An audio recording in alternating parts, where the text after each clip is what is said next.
Dans cette vidéo, je vais partager avec toi 17 erreurs à ne pas faire si toi aussi tu souhaites lancer ta chaîne YouTube en 2020.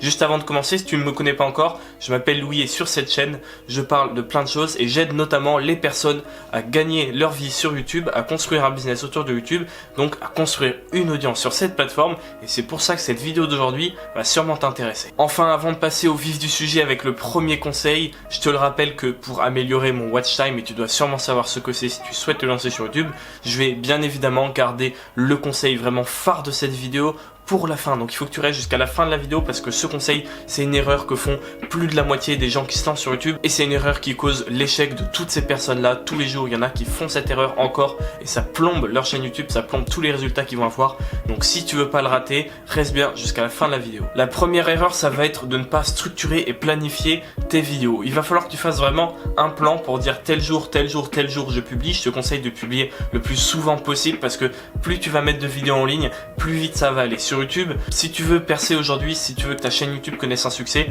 c'est pas en termes de depuis combien de temps est-ce que tu es sur YouTube, c'est pas parce que ta chaîne a 5 ans qu'elle va forcément porter ses fruits plus que quand elle avait 6 mois. La seule chose qui va changer, c'est le nombre de vidéos que tu vas faire, parce que plus tu vas faire de vidéos, plus il y a de chances que les gens te découvrent et plus vite tu vas t'améliorer. Donc ce que tu vas devoir faire pour publier beaucoup, c'est planifier tel jour, tel jour, tel jour je publie des vidéos. Le mieux c'est de le faire tous les jours bien évidemment quand tu commences, mais tu vas planifier à l'avance donc les sujets des vidéos et pourquoi pas les types de vidéos. Moi je sais que sur ma chaîne j'ai des vidéos qui sont faites exprès pour parler de YouTube, des vidéos qui parlent de comment gagner sa vie avec un site internet et après j'ai des vidéos de polarisation pour construire mon audience. La deuxième erreur, elle peut paraître toute bête mais c'est celle par laquelle on est tous passés, tous les plus grands youtubeurs sont passés par là, c'est faire l'erreur d'hésiter de se lancer. On a peur du regard des autres, on a peur que nos vidéos soient pas parfaites et on a raison, mais le problème c'est qu'évidemment les gens vont nous juger, évidemment nos vidéos vont pas être parfaites, mais il faut l'accepter, il faut faire avec et tu vas voir qu'au fil du temps tu vas commencer à plus en avoir rien à faire de ce que les gens disent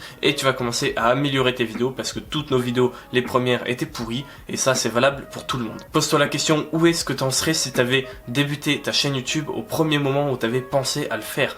Peut-être que ça aurait été il y a 2 mois, il y a 6 mois, il y a 1 an, il y a 2 ans. T'imagines si tu avais commencé il y a 2 ans, où est-ce que tu en serais aujourd'hui? C'est une des raisons pour lesquelles il faut que tu arrêtes de te poser la question et que tu te lances parce que si c'est quelque chose auquel tu penses, si c'est quelque chose que tu as envie de faire, autant commencer tout de suite. La troisième erreur courante, ça va être d'être trop impatient. Sur YouTube, ça prend du temps de monter une audience. Au début, tu n'auras personne qui va regarder tes vidéos et tant mieux parce que de toute façon, elles seront pas vraiment super.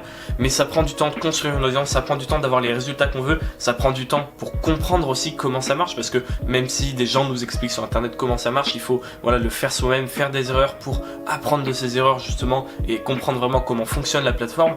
Tout ça, ça va te prendre du temps. Alors par contre, ce qui est vraiment bien avec YouTube, c'est que selon moi aujourd'hui, c'est la manière la plus rapide de monter un business et de toucher des personnes. Ça va beaucoup plus vite qu'en faisant un blog, ça va beaucoup plus vite qu'en faisant un groupe Facebook, ça va plus vite qu'en faisant une page Instagram. Ça prend du temps, mais rappelle-toi que c'est la manière la plus rapide de le faire sur internet aujourd'hui. La quatrième erreur, ça va être de trop donner d'importance au matériel. Ça, c'est une des excuses qu'on peut se trouver pour repousser le moment où on va commencer, mais en soi, tout le monde s'en fout. Regarde les premiers vlogs, les premières vidéos de tous les youtubeurs hyper connus aujourd'hui, les Cyprien, les Norman. C'était il y a 10 ans, il y a 15 ans, c'était des trucs qui étaient filmés en 480p, c'était pourri, le micro il était pourri et ça filme beaucoup moins bien que tous les smartphones qui existent aujourd'hui. En parlant des smartphones, justement, ça c'est une mini caméra de poche qu'on a quasiment tous aujourd'hui, tout le temps avec nous, partout. Et la plupart des téléphones, même ceux qui ont 5, 6, 7 ans, ont des capacités suffisantes pour filmer en bonne qualité. Alors ce que tu vas pouvoir faire si tu n'as pas de matériel, déjà c'est de te mettre face à la lumière naturelle, pourquoi pas le matin ou le soir pendant les golden hours ou coucher de soleil, et pourquoi pas surtout face à une fenêtre ou une baie vitrée chez toi. Tu vas voir que tu auras de la lumière naturelle qui va arriver et sans avoir besoin d'acheter d'éclairage ou d'investir dans quoi que ce soit, tu auras déjà quelque chose qui filme avec ton téléphone, de la bonne lumière et ensuite le son, tu verras bien avec ce que tu as. Pour le coup, le son c'est le premier truc que tu devrais améliorer selon moi et encore ça coûte que dalle parce que tu peux acheter des petits micro-cravates que tu branches sur ton téléphone, ça coûte 15-20 € sur Amazon, ça fait la super qualité. Donc si jamais tu dois investir, commence par ça, mais c'est vraiment pas nécessaire au début. La cinquième erreur, ça va être de se comparer au plus gros. Quand on se sent sur YouTube, c'est souvent parce qu'on est inspiré par des personnes. Donc ça va être notre objectif. Le problème, c'est qu'il faut que ça reste un objectif et qu'on ne passe pas son temps à se comparer à ces personnes. C'est comme si aujourd'hui tu décidais de commencer la course à pied, tu fais ton premier footing de ta vie et tu décidais d'aller courir avec un athlète olympique qui fait des marathons au JO. Évidemment que tu vas être à la traîne et ça va être pareil pour YouTube. Donc toi, ce que tu devrais faire plutôt, c'est te comparer à toi de la semaine dernière ou à toi le mois d'avant. Par exemple, le premier mois tu fais tes vidéos et le deuxième mois tu compares déjà tous les progrès que tu as fait par rapport à tes premières vidéos, par rapport à tes premières semaines, combien tu gagnes d'abonnés par rapport à avant, etc. etc. De toute façon tu vas voir, surtout au début, tes vidéos vont être toutes pourries, même moi les premières, si tu remontes tout en bas de la chaîne, elles sont vraiment nulles et je pense qu'il y en a encore que j'ai pas publié parce que c'était vraiment encore plus nul que ça. Mais ce que je veux dire c'est que tu vas énormément progresser au début et ça va être satisfaisant. Donc te compare pas aux plus gros parce que ça sert à rien, parce qu'ils ont des années d'expérience, c'est vraiment inutile de faire ça, à part te démotiver, ça va rien faire. Compare-toi plutôt au toi d'avant. La sixième erreur, c'est de ne pas avoir une mission claire, de ne pas avoir un branding clair pour ta marque, pour ta chaîne YouTube. Alors ta chaîne YouTube, il va falloir que tu développes ça un peu comme une marque. Donc tu peux choisir soit que le marque, ça soit du personal branding, donc ça soit toi la marque. Par exemple, tu appelles ta chaîne YouTube Jean Robert parce que tu t'appelles Jean Robert et toute la marque est construite autour de ta personne. Soit toute la marque est construite autour du thème de la chaîne YouTube, de ce que tu fais, peu importe. Mais ce qu'il faut, c'est vraiment que quand les gens arrivent sur ta chaîne, ils comprennent en une seconde direct ce qu'ils vont trouver sur cette chaîne. Il faut qu'il y ait des codes qui reviennent aussi fréquemment. Il faut qu'il y ait un code couleur, il faut que tu aies un logo, il faut que ta bannière soit optimisée pour qu'on comprenne clairement ce que tu fais.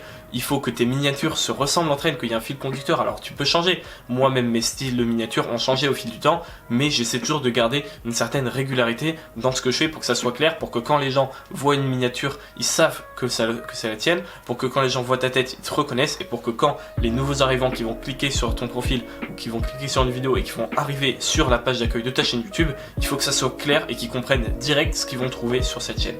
J'interromps juste la vidéo quelques secondes et de toute façon si t'en es encore là c'est que ça va t'intéresser parce que je voudrais te parler du club. Le club, qu'est-ce que c'est? Déjà c'est gratuit et ensuite le club c'est un groupe de personnes, c'est une liste email à qui j'envoie tous les matins un email qui contiennent des astuces, des choses à faire qui peuvent t'aider toi à monter ton business ou à te lancer, et c'est des conseils qui partent tous les matins dans les boîtes aux lettres. Et le gros truc c'est que c'est des choses que tu ne retrouveras ni sur la chaîne YouTube, ni sur Instagram, ni nulle part ailleurs. Donc tous les matins tu rates une information qui pourrait peut-être changer la donne pour toi et pour ton business. Donc si tu veux être bien sûr de ne pas les rater, c'est le premier lien en description, c'est gratuit, c'est sans engagement. Mais en tout cas, ça serait bête de rater ça parce que c'est vraiment là que se retrouve le cœur de mon audience, que se retrouvent les vrais, les gens les plus motivés et les gens qui sont prêts à passer à l'action. La septième erreur, c'est de ne pas appliquer les conseils. Déjà, j'espère que tu as pris des notes parce que ça se trouve, tu as déjà oublié les premiers conseils de cette vidéo. Si là, je te demandais quel était le premier conseil de cette vidéo, je suis sûr qu'il y a plein de personnes qui ne s'en rappellent pas. Et c'est vraiment là une erreur parce que aujourd'hui sur Internet, on est en abondance d'informations. Il y a des tutos pour tout, pour n'importe quoi. Et du coup, on passe notre temps à regarder, à se dire « Ah ouais, c'est intelligent, ah ouais, c'est bien, je ferai ça comme ça ». Et au final, on n'applique rien et on oublie. La meilleure manière d'apprendre, ça va être de te lancer et de commencer toi-même parce que tu vas faire les choses par toi-même et c'est comme ça que tu retiens le mieux. Donc cette septième erreur, c'est de ne pas appliquer les conseils et de rester uniquement dans la théorie. Pratique, pratique, pratique, encore et encore. Au début, ça va être nul, après ça sera moyen et puis tu vas t'améliorer au fil du temps. Justement, ça fait le lien vers la huitième erreur qui est de ne pas tester les choses. Beaucoup de gens se lancent, donc déjà c'est vraiment un gros pas qui est fait, mais ensuite reste dans un cadre et un type de vidéo bien particulier. Par exemple, quelqu'un qui fait, je sais pas moi, des tests de produits numériques, voilà, qui fait des unboxings, toutes ces choses-là, ne va pas forcément tester les vlogs, alors que peut-être que cette personne a envie de le faire, mais on se dit souvent, oui, mais mon audience me suit pas pour ça, oui, mais j'en ai jamais fait. Teste des trucs, teste des formats différents, fais des trucs humoristiques si t'en as jamais fait. Si t'as des idées, si t'as envie de faire des trucs, fais-le parce que c'est que en testant les choses que tu vas savoir ce qui te plaît, ce qui te plaît pas. Et ça se trouve, t'as une passion pour les vlogs, tu le sais pas. Et si t'en avais fait juste un, t'aurais accroché, t'en aurais fait encore et encore. Et ça t'aurait motivé, tellement motivé que t'aurais fait des vidéos tous les jours. Et de toute façon, quand on fait quelque chose qu'on aime, ça se ressent derrière la caméra et on engage beaucoup mieux avec notre audience. Donc n'aie pas peur de tester des choses. Il y aura des trucs qui vont rater, il y aura des flops, mais c'est pas grave parce que tu vas peut-être trouver des trucs qui te motivent encore plus et tu vas trouver ton style à toi et ça c'est vraiment le plus important. La neuvième erreur, c'est de ne pas interagir avec son audience. Une chaîne YouTube, c'est porté par une audience. Ton audience, c'est ce qui va te suivre au fil des mois et des années. L'audience, c'est ceux qui vont te partager, ceux avec qui tu vas avoir du feedback, qui vont te dire ce qui va pas sur cette chaîne. Donc ton rôle à toi, ça va être de créer une communauté. Et pour qu'une communauté existe, il y a plusieurs trucs. Déjà, d'une part, il y a un leader. Ce leader, ça va être toi ou ça va être la marque que tu développes. Ensuite, il y a tout le groupe. Donc ça va être toute ton audience, tous tes abonnés. Et ensuite, il faut une mission commune. Cette mission commune, ça peut être autour d'une passion. Voilà, si tu as une chaîne YouTube sur le jardinage, bah, la mission commune de tout le monde, c'est le jardinage. Et ça va s'appliquer avec absolument tout. Mais il faut bien que tu réfléchisses à comment tu vas faire tes vidéos, comment tu vas parler de telle ou telle chose pour construire cette audience véritablement, te positionner en tant que leader et ensuite construire tout ça autour d'une mission commune. Important aussi avoir une mission de la chaîne, voilà, à quoi sert ta chaîne. Tu peux dire que par exemple, moi le but de cette chaîne, c'est d'expliquer comment je fais personnellement pour gagner ma vie sur internet et d'aider les gens à le faire par leur tour. Et c'est aussi, si tu peux, de créer des valeurs propres à ta chaîne, voilà, 2-3 valeurs que tu notes quelque part sur ton bureau et que tu regardes avant de tourner chaque vidéo pour bien t'imprégner de tout ça et de l'ambiance que tu veux donner à la communauté de ta chaîne. Ensuite, on néglige aussi trop souvent le pouvoir informatif qu'a notre audience parce que au final, le contenu, on le crée pour eux, donc c'est eux les mieux placés pour en parler. Donc valeur parlée en message, en commentaire, en message privé peut-être, envoie-leur des sondages, fais-leur passer des questionnaires pour savoir un peu ce qu'ils en pensent, pour avoir leur avis, parce que c'est eux, une fois de plus, qui vont te porter, c'est eux qui vont partager tes vidéos aux autres, et c'est eux le cœur de ton business. Le deuxième conseil, ça va être d'être constant dans tes publications. Constant dans les publications, ça veut dire pas forcément publier beaucoup, même si c'est mieux. Si tu publies tous les jours une vidéo pendant 1 mois, 2 mois, 3 mois, tu vas avoir des résultats bien plus rapides que si tu publies 1 ou 2 vidéos par semaine.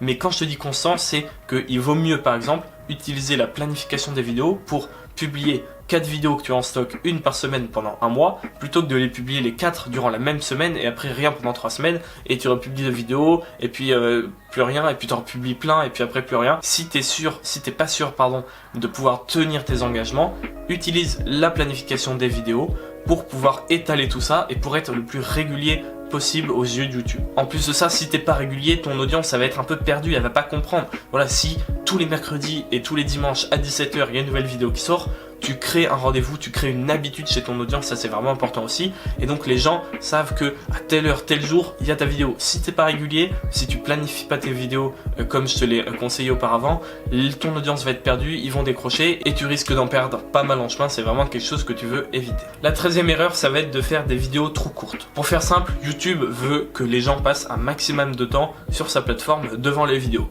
Donc toi, ce que tu vas devoir faire, c'est essayer de faire en sorte que le pourcentage moyen de ta vidéo regardée et surtout le temps moyen que passent les gens sur ta vidéo, c'est vraiment le métrique le plus important sur YouTube aujourd'hui, que ce temps moyen que passent les gens devant ta vidéo soit le plus élevé possible. Parce que plus les gens regardent ta vidéo, plus les gens passent de temps devant ton contenu, plus YouTube va se dire « Ah tiens, les gens passent plus de temps sur cette vidéo que sur celle-là, il va la mettre en avant ». Le problème maintenant, c'est que si tu fais des vidéos de 5, 6, 7 minutes, les gens vont rester en moyenne 2 à 3 minutes. Et même s'il reste 4 minutes sur une vidéo de 7, c'est déjà plus de 50%, c'est absolument énorme et c'est compliqué d'avoir une aussi grosse rétention. Maintenant, si tu fais des vidéos de 15 minutes, moi tu vas peut-être le voir, mais sur mes dernières vidéos, récemment, elles font toutes au moins 10 minutes. Pourquoi? Parce que tes vidéos sont plus longues. Donc même si le pourcentage moyen de la vidéo va baisser, c'est pas grave parce que le temps passé sur la vidéo va augmenter. Et moi, ça a nettement augmenté. Et je le vois direct du jour où j'ai commencé à faire des vidéos qui font plus de 10 minutes. En plus de ça, je fais quotidiennement. YouTube met vraiment beaucoup plus mes vidéos en avant. La 14e erreur, ça va être de négliger le travail du titre et de la miniature. Aujourd'hui, imaginons que tu vas faire une vidéo. C'est quoi les étapes? Tu vas trouver l'idée de vidéo. Tu vas écrire un script. Ensuite, tu vas la tourner. Ensuite, tu vas la monter. Après, tu vas faire un titre et une miniature. On est d'accord que, honnêtement, entre nous, le titre et la miniature, c'est moins de 10% du temps que tu vas consacrer à l'ensemble de la publication de ta vidéo. Tu vas passer beaucoup plus de temps à la tourner, à la monter, à l'écrire, etc. Sauf que le problème, c'est quand ta vidéo va être mise en avant. Les gens, ce qu'ils voient en premier, c'est pas le contenu, c'est pas ce que tu vas dire, c'est pas le montage. Ce qu'ils voient en premier, c'est le titre et c'est la miniature. Donc quelque part, c'est peut-être aussi le truc le plus décisif parce que si ta miniature et ton clic ne donnent pas envie de cliquer, la personne n'ira jamais voir ton contenu, aussi bon soit-il. Donc ce qu'il faut, c'est pas que tu négliges le contenu, etc. Ce qu'il faut, c'est que tu arrêtes de négliger le titre et la miniature, parce que beaucoup de gens le font. C'est vraiment le truc primordial et il faut que ça regroupe deux choses différentes. Pour faire simple, pour augmenter ton CTR que YouTube prend en compte, donc le CTR c'est le taux de clic, donc le nombre de personnes, le pourcentage de personnes qui ont eu la petite miniature dans leur fil YouTube, qui ont cliqué dessus. Pour augmenter ça, il va falloir que tu joues sur la curiosité. Il y a plein d'études qui ont montré que la curiosité, aujourd'hui, c'est le sentiment le plus difficilement répressible. Il faut que les gens se sentent obligés, qu'ils aient envie de voir ce qu'il y a derrière ta miniature. Alors, faut pas faire du putaclic à mort, parce qu'après, si les gens arrivent sur ta vidéo et que t'as menti ou quoi, bah là, ils vont quitter direct et ça va pas marcher. Mais ce qu'il faut que tu fasses, c'est que pour chaque vidéo, tu essaies de trouver un angle qui peut être intéressant, de mettre voilà, des images qui cliquent. Hein. Le mythe de la flèche rouge, si tout le monde fait ça, c'est un gros cliché de YouTube, mais si tout le monde met des flèches rouges, c'est parce que ça marche, parce que ça attire l'œil. Donc joue sur les couleurs, joue sur la curiosité, essaie de trouver un titre clair, précis et impactant pour que les gens soient vraiment poussés par la curiosité et qu'ils aient envie de cliquer. Enfin, en parlant de titre, la dernière erreur, celle dont je t'ai parlé, celle qui fait que beaucoup, quasiment la moitié des youtubeurs, des gens qui sont sur cette plateforme échouent à chaque fois, c'est qu'ils ne se basent pas sur des mots-clés optimisés. Pour t'expliquer en quoi c'est important, je vais te prendre l'exemple de ma chaîne. Moi, toutes les vidéos que je fais, sans exception, celles qui sont faites pour gagner de l'audience, ne sont pas faites au hasard. C'est fait sur des mots-clés précis, où je sais exactement combien de personnes cherchent ce terme sur YouTube et quelle est la concurrence sur ce terme-là. Le but de tes vidéos, ça va être quoi? C'est d'être positionné sur un mot-clé particulier. Donc imaginons que tu parles toujours de jardinage et tu veux faire une vidéo sur les rosiers. Tu vas regarder, grâce à un outil qui s'appelle TubBuddy, exactement combien de personnes tapent comment couper ses rosiers sur YouTube ou comment tailler ses rosiers, etc. Tu vas jouer un peu sur les mots-clés, tu vas voir quel est le meilleur mot-clé.